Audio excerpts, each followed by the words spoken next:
When you think about businesses that are selling through the roof, like aloe or skins, sure, you think about a great product, a cool brand, and brilliant marketing. But an often overlooked secret is actually the businesses behind the business, making selling and, for shoppers, buying simple. For millions of businesses, that business is Shopify. Nobody does selling better than Shopify. With Shop Pay, that boosts conversions up to 50%, meaning way less carts are going abandoned and way more sales happening. So if you're into growing your business, your commerce platform better be ready to sell whatever your customers are scrolling or strolling on the web, in your store, in their feed, and everywhere in between. Businesses that sell more sell on Shopify. Upgrade your business and get the same checkout Skins uses. Sign up for your $1 per month trial period at shopify.com/Westwood1, all lowercase. Go to shopify.com/Westwood1 to upgrade your selling today. Shopify.com/Westwood1. This episode is brought to you by Progressive Insurance. Fiscally responsible, financial geniuses, monetary magicians. These are things people say about drivers who switch their car insurance to Progressive and save hundreds. Because Progressive offers discounts for paying in full, owning a home, and more. Plus, you can count on their great customer service to help you when you need it, so your dollar goes a long way. Visit Progressive.com to see if you could save on car insurance. Progressive Casualty Insurance Company and Affiliates. Potential savings will vary. Not available in all states or situations.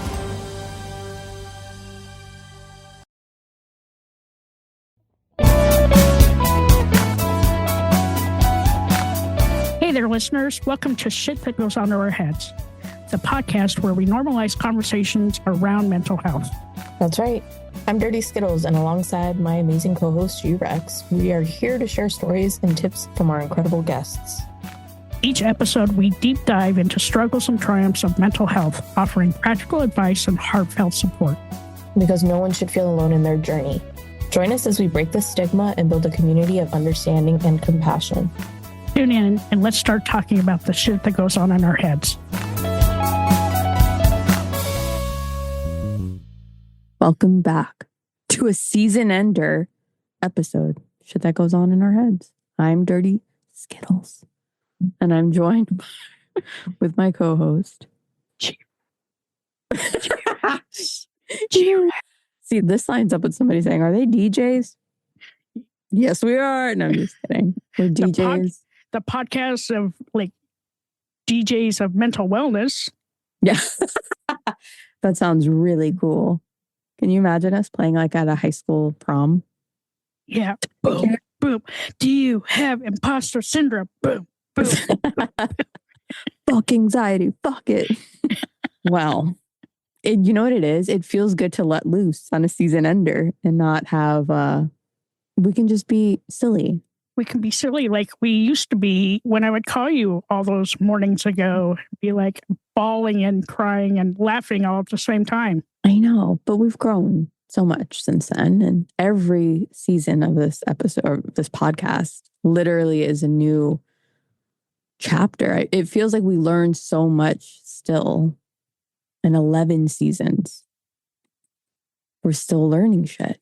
We're still, like every episode so far, I've learned something new in every single episode. And like all our guests have been super incredible and super gracious. And it's just an honor to be able to talk to them and like learn from them, because I was looking back at like episodes from like season 1, and a lot of what the information that we would give out, those websites are now gone. So like every time we have a guest on, they're giving new tips, new tricks, new websites that, you know, that information is still valid and valuable to them. And I think that's the awesome part of this, is that people are getting the help they need. I have not gone back to listen to season 1, but I do remember in the younger years, in our baby stage, we talked a lot about what we thought would be helpful, like stuff that we learned from our own personal journeys. And we just hoped that would resonate with people. But as the seasons continue to go on and we talk to new people, it's so wild to me how there's themes that literally will carry on. It feels like every time we record a season, there seems to be like this standout theme and it's never repeated. Like it's every season is something different, and it taps into like, spoiler alert, we're already recording another season, but I feel like the one that we're recording now is tapping into your journey with writing your book and like what that has meant for you and all of that. And this past season that we did, we seem to keep touching on like individuals who had to set boundaries for themselves in all different ways. And I feel like we started that with our season opener, Bonnie. Oh, yeah. Bonnie, I loved Bonnie. And it's funny, she's coming back sometime next year, just kind of revisit. But like she was a people pleaser. She had to learn how to set firm boundaries, kind of like I did. That was the first thing I learned in therapy is like how to set a boundary. Like if you're not setting those now, please do. Don't wait until you're 59 and a half to think about it. Yeah. And even though it's hard and maybe even scary, it is so much more liberating after you do it. Especially when it comes to like toxic relationships. If it's a friendship, a loved one, family, whatever, but knowing what you're worth and like your value as a person is what at least what I took away from Bonnie's episode is like, wow, our independence matters. And if somebody is not helping us become a better person, it's okay, even more so, to set that boundary. You got to protect yourself. Protect yourself. And not just boundaries with yourself, but like boundaries around work and standing up for yourself and the power of no. Like that is such a great power. And the sooner you learn it in your work life, the better off you will be. Right. Like it is not rocket science. They don't own hard. you. It's hard, but they do not own you. They may think they do, but they do not own you. Yeah. And I think it goes back to knowing what you're worth, knowing who you are as a person, not being somebody for something or someone else. Be you. Be you. And then we had Pearl.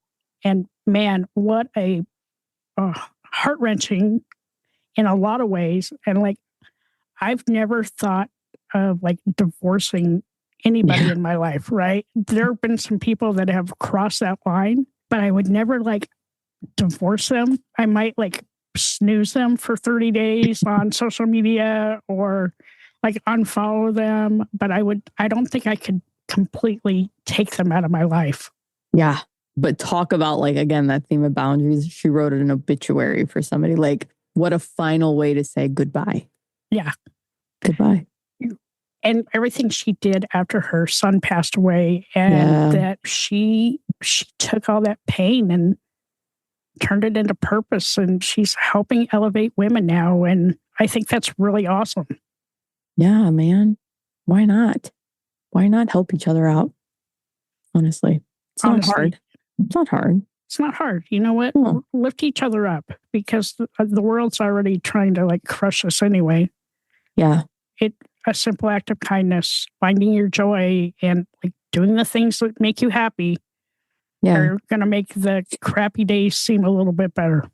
But also just like being mindful of like everybody has a story. I feel like we continue to learn that too in every season we record. Everybody has a story. You never know what it really is. So it doesn't cost anything to be nice to people. No, nothing.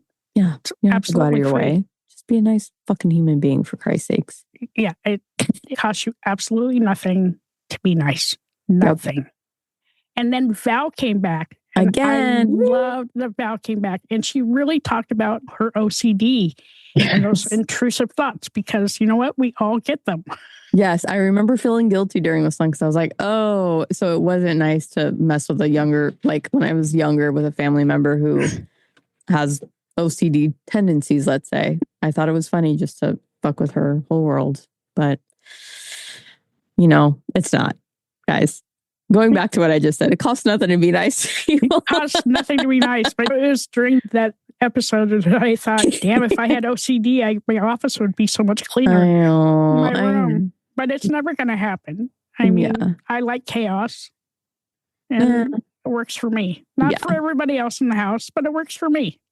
Yeah, I think, honestly, something that I feel like I'm starting to learn with this stuff too is like OCD to me what you just said. It means I have a clean office, but I didn't realize the other side of it, like the intrusive thoughts that she has to battle all the time. So I remember like that being a very eye-opening conversation for me. Because I'm like, oh, there's something else going on there, right? It's not just the way that my cousin had to line up all the cushions and like everything on the couch. There was something happening behind the scenes. So I really did appreciate her being vulnerable and sharing that with us. Because you were a little dick when you're a kid and you're like, oh, let me fuck with them. Little dick Skittles. That sounded really wrong.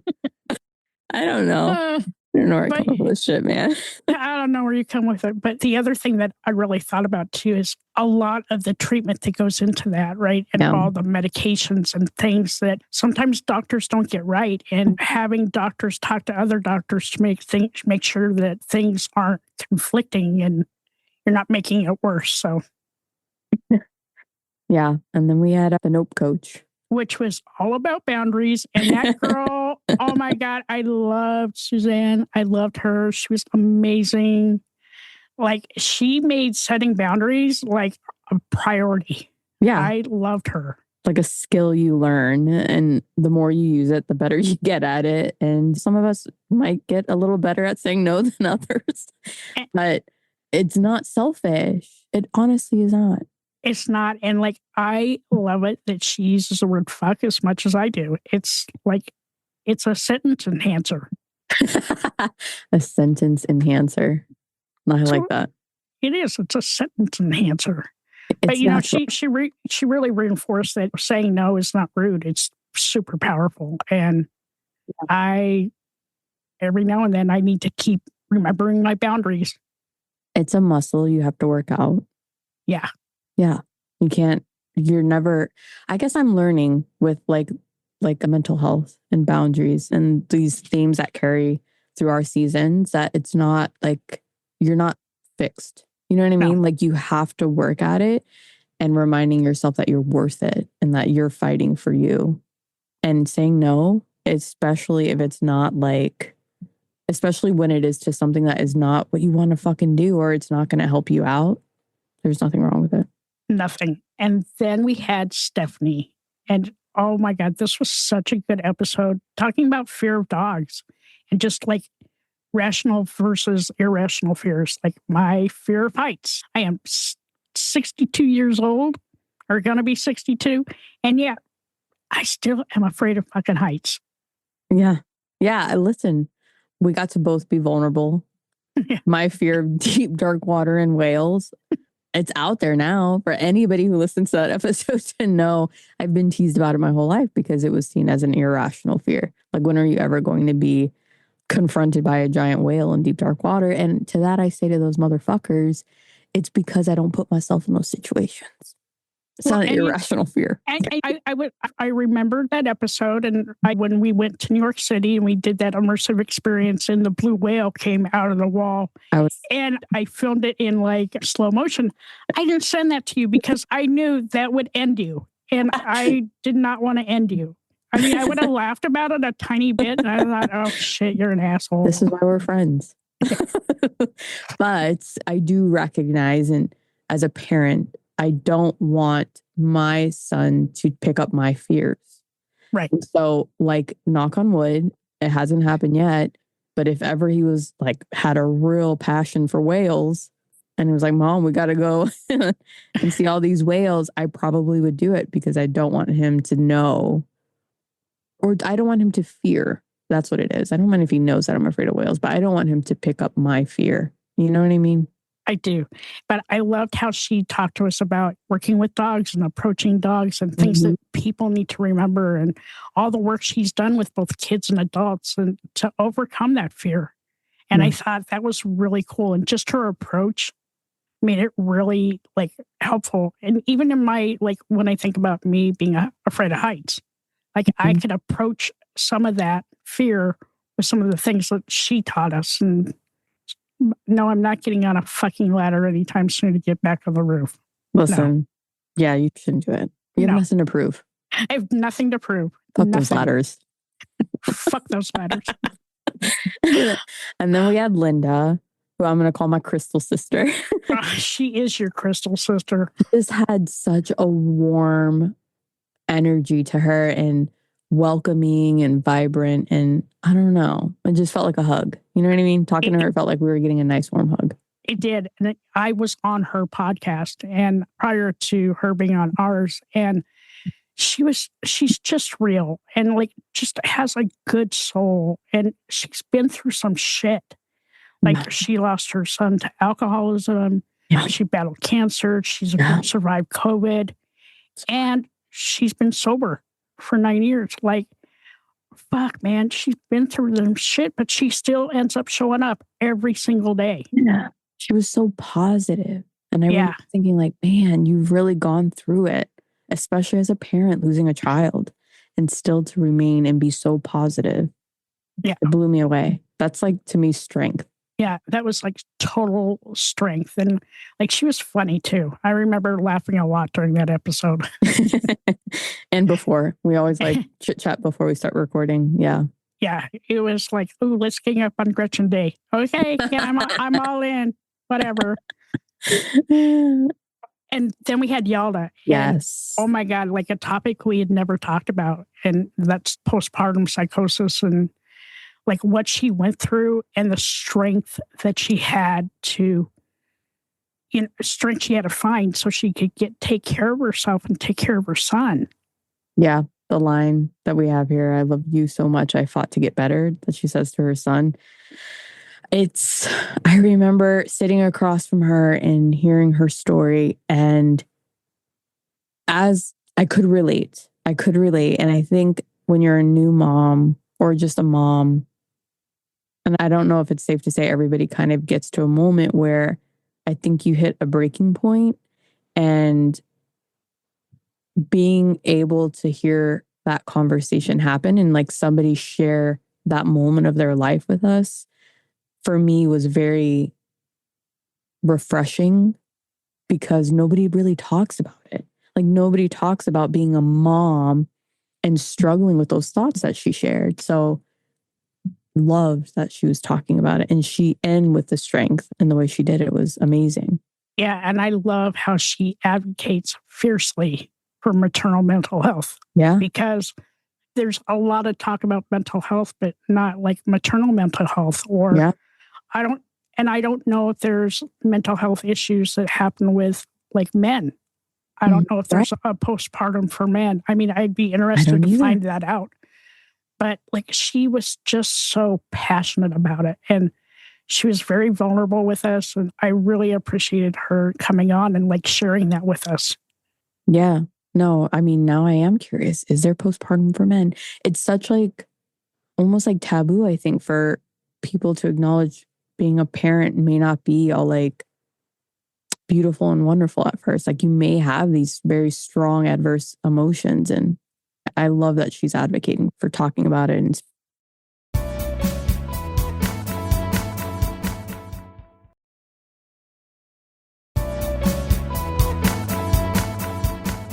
And then we had Amy, and Amy's dad was a dick. I'm just going to say that. I'm sorry, Amy, but your dad was a dick. It's like, yeah, I mean, it's not great for the people that raise you and love you to tell you when you're not, or to tell you that you're not worth it, or to be fucking mean. Like some comments as a parent, you need to understand that could have negative effects for long after they've grown up. Yeah, like be nice to your kids, okay? Be mindful of the words you use, because that shit haunts you for the rest of your life. Yeah. And if you are a parent, nobody's perfect. So maybe like go and get help if you are dealing with your own shit, so that you don't transfer that onto your kids. And just remember like the things my mom used to say, if you don't have anything nice to say, maybe don't say it. Yeah. Internalize that. Just not say it. You can internalize it. You can think in your head, but like use your inside voice, not your outside voice when you're talking to your kids. Yeah. Yeah. I would love to check back in with her, because that was the episode where we talked about like her love of gardening and building a community. And I still think that it's so brave of her to feel like, based on what her father said as a child, that she doesn't know her worth, right? Right. But she's out here like recording a podcast and putting herself out there. And so to me, I find that so beautiful, that like something that you're insecure about or unsure of, and you're literally putting yourself out there in like the most public way ever and killing it, like doing such an amazing job. Doing all the things. And then we had Austin, and I loved Austin. Oh my God. He's such a nice, nice guy, super soft spoken. It got me in the feels. It hit me. It hit me in the heart. It hit me in places I didn't think that it would hit me. And yeah, I'm a sensitive girl. I may not realize it, but I am still pretty sensitive. I wear my heart on my sleeve. Little soft. I'm the Stay Puft girl. No, you're the sweet soft marshmallow. Sweet soft marshmallow. Yeah. But like the things that he had to do as a 10-year-old, right? Yeah. Like he had to become the man of the house. He was given a choice in his life, the fork, right? Like one side of the fork was go and do drugs and be with his friends, or he turned to the church. Yeah. And, that saved him, right? Yeah. He was able to like figure out like what his trauma was and building his resilience. And now he's helping like thousands of kids deal with addiction. And wow, like talking about taking kids under your arms and like really making sure they're okay. Yeah. To be there for them the way he could have benefited as a child, having somebody there for him. So you say it all the time where what is it? You're like, you take your trauma and you turn it into purpose, or you have this thing that you say, and it's so true. Like it didn't stop him. It didn't cripple him. It didn't have the effect that one would expect. He's literally turning it around. He is. And like he has his morning rituals. His biggest struggle and still is, surrendering control. And trusting the moment. I still have that. Like, it's gotta be hard. I know. Fucking hope this works out. I'm gonna do it. Kind of hoping it'll work out. Yeah, I need to do that better. I need to practice that. I need to exercise that muscle a little bit more. Do you? Okay, yeah. Good luck with we'll that. Check in next season, Under. Next season. And then we had Elise, and she was our last episode for season 11. God damn, I can't believe it's season 11. Man, she was so awesome. Yeah. She was a clinical therapist, decided to go out on her own, and she launched a podcast. She wrote a book. She's, like everybody else, working on setting boundaries, because I'm telling you, it is a lifelong challenge. It is not something you do once and walk away from. Yes, totally. And the highway, I remember talking about, I was like, look, if my friends want me to go anywhere and I got to take the highway to get there, I'm fucking not doing it. I'm not doing it. I'm not getting and it's fine. It's fine. There's nothing wrong with me. Okay. Nothing at all. I did love her theme song though. Yeah. Girls just want to have fun. And because like anxiety. when we talked to her, she was in Disneyland or Disney World. Yeah. Like living her best life. It was right in the middle of, I think, Passover that she was there. So she had like all her little Passover food. She was just chatting with us and it was just such a great conversation. It reminded us a lot about nature and just reclaiming our joy, finding our joy. Yeah. Because, as we said before, the world is on fire. It is. And I look forward to the day where we record a season ender or an episode and we talk about, man, was not crazy how bad it was, but look at us now. It's so great. Look at us now. Yeah. I mean, I'm like so proud of us though. Here we are doing our season 11 ender. I got the craziest review of our podcast. And it was from Big V. And I was like, say it. Girl is still listening to this podcast. And like, it warmed my heart. And like every time we hear from a different guest or somebody who writes a comment on our social media posts, we thank all of you. And as much therapy as this is for you guys and that you're getting something out of it, we get so much more. Yeah, we do. We do 100%. We do. And like Dirty Skittles and I are still best friends. I still call her every day. Well, literally. Well, not every day because things get in the way, like jobs. But when we do get to talk to each other, we still laugh. And it's that laughter that really sets the tone for the day.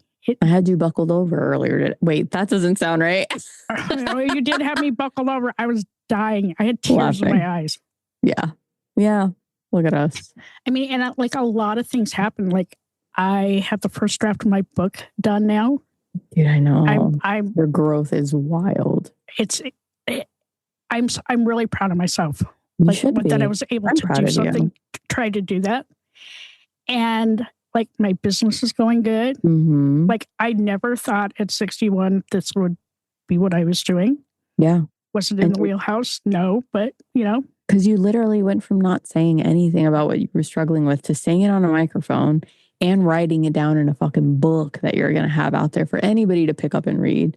So like, that's huge. And not just that, like I've been on over 30 podcasts.